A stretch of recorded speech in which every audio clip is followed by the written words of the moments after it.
জাতীয়তাবাদী ওলামা দলের ৪৫তম প্রতিষ্ঠাবার্ষিকী উপলক্ষে বিএনপির প্রতিষ্ঠাতা প্রয়াত রাষ্ট্রপতি জিয়াউর রহমানের কবরে শ্রদ্ধা নিবেদন শেষে সাংবাদিকদের সঙ্গে কথা বলেন বিএনপি নেতারা।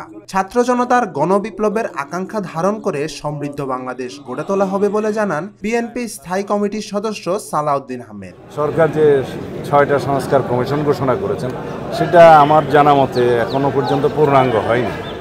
তবে মাননীয় প্রধান উপদেষ্টা সপ্রকাশ করেছেন, তাদের সাথে মিটিং করেছেন যে ১ অক্টোবর থেকে তারা কাজ শুরু করবেন এবং ৩ মাসের মধ্যে রিকমেন্ডেশন জমা দিতে পারবেন। আমরাও আশা করি তারা তাদের কাজগুলো সফলজনকভাবে সমাপ্ত করতে পারবেন। আমরা আমাদের দলের পক্ষ থেকেও আমরা সকল কমিশনে আমরা আমাদের সুপারিশসমূহ প্রদান করব। ওনারা ডাকলেও যাব, না ডাকলেও যাব।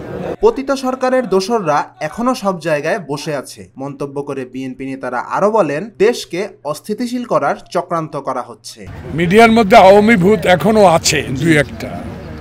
এককভাবে কেউ কিন্তু এই আন্দোলনের দায় দায়িত্ব নেন নাই।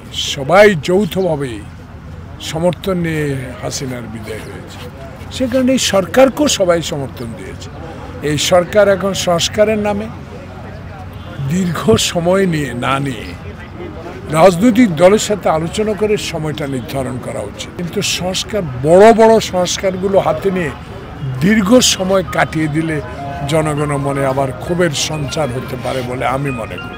এদেশের আলেম ওলামারা এই দীর্ঘ স্বৈর শাসকের কাছে হাতে এই ১৭ বছরই শুধু নির্যাতিত হয়নি।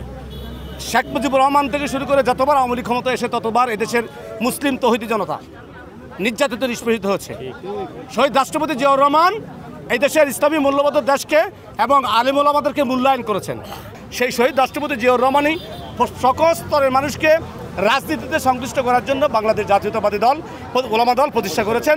সেই ওলামা দল আজকে ৪৫তম প্রতিষ্ঠা বার্ষিকীতে আমরা আমাদের নেতার মাজারে জিয়ারত করতে এসেছি, ওনার বিধি আত্মার মাগফিরাত কামনা করেছি। দেশের সাম্প্রদায়িক সম্প্রীতি বজায় থাকবে, এটাই চায় বিএনপি। সবাই বাংলাদেশি, এখানে কেউ সংখ্যালঘু নেই, সবার অধিকার এক, এমন প্রত্যাশাই ব্যক্ত করেন ওলামা দলের নেতাকর্মীরা।